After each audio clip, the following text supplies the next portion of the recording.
Nung nakaraang video nga natin mga otits, may pinakilala tayong breeder na baliw sobra sa pagbibreed ng mga gapi at meron siyang 20 strings ng gapi. At marami nga tayong napupuntahan na gapi breeder at itong dwarf blue panda, hindi nga nawawala ito. Pati sa pinuntahan natin dito sa Cabuyao, Laguna na gapi breeder, meron din siya nito. Pero kung matatandaan nyo, last video natin, meron nga siyang red panda na pinakita na tila ngayon ko lang nakita, ang pagkakahati ng katawan ay parang sinukat ng ruler. Dahil ang kalahati ay pula, ang kalahati naman ay silver. Pero kahit ano pa man yan, pula o blue, walang pinagkaiba yan sa itim at white, parang kulay ng oso.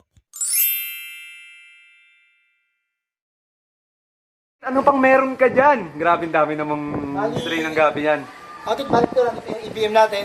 BBM, meron pa dyan. EBM, emails ng ARTC, yellow pumpkin na shrimp, Okay, naghihipon din.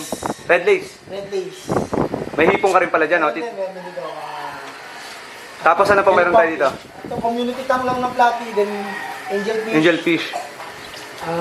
Monster fish para sa mga calling machine natin. Andito yung monster fish natin para sa mga calling natin sa mga guppies. So dyan mo pinapakain, Otit. Dito natin pinapakain. Food chain, no? Food Kaysa chain. naman mapa-out, nakakaya sa mga makakabili. Oo. So ipakain na lang natin para hindi na makarami sa iba. So yun, kasali yun sa ecosystem natin. Food chain yun, food chain. Kasama sa food chain. Okay.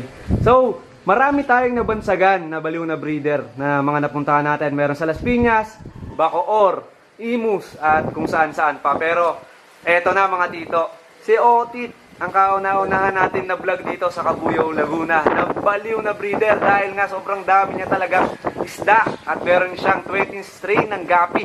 Pero Otit, balita ako, sobrang kabaliw mo raw sa gapi. May na-project ka raw. Meron akong isang project, bali almost 1 year din bago di sila perfect. Punta natin, Otit. So far naman okay naman yung ano natin.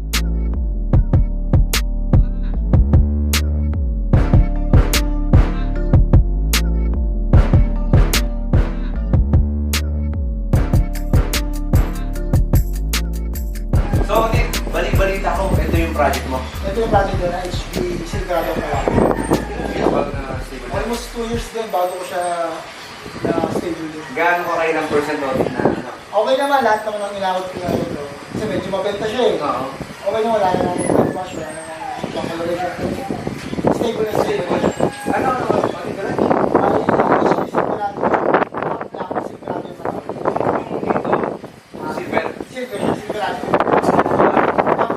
Bali, black, yung piece.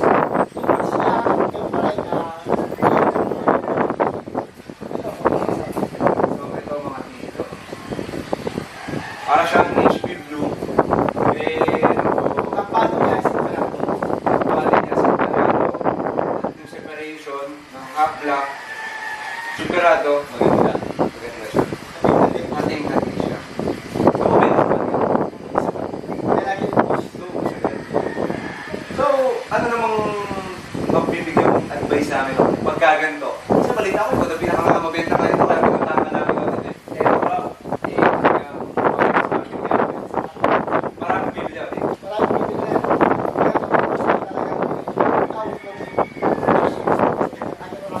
Kaya ano ginagawa mo dahil bread and butter mo to, Otit, yung pag-iisda, ito ang kukuha ng source of income.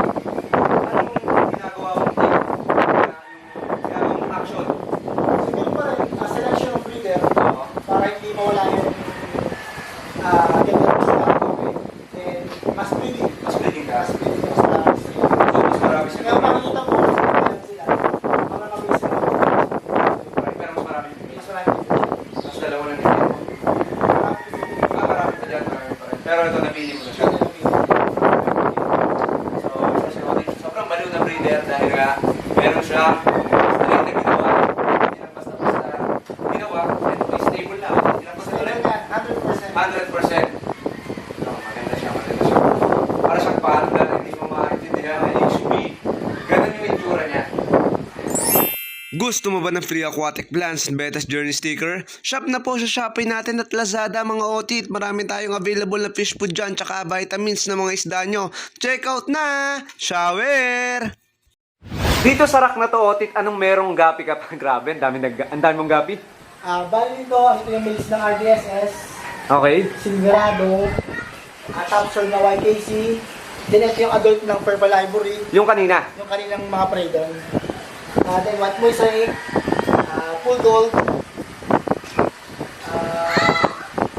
HB White, then andito po Sigda Blue.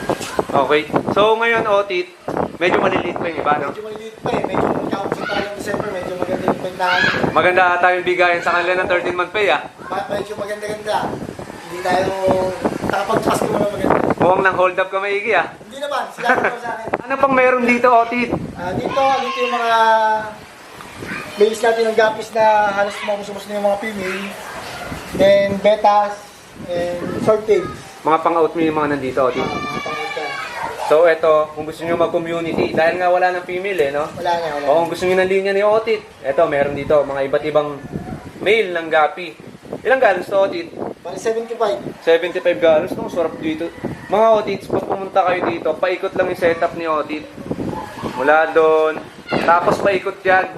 Paikot yan dito. Ayan, mga Otits.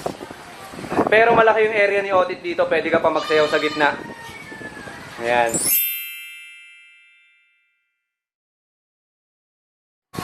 So yun mga tito, dito na po nagtatapos yung pagbisita natin sa barracks ni Otits by the lake.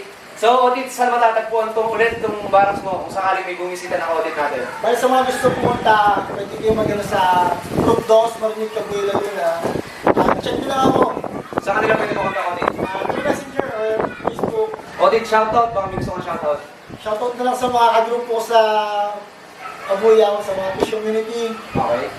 Keep on keeping. Ilos Bisyo. Yun. Yun lang. Otit, gusto mo baka magtampo? Ay, asawa ko. Si Biso. Tigasin talaga, asawa ko!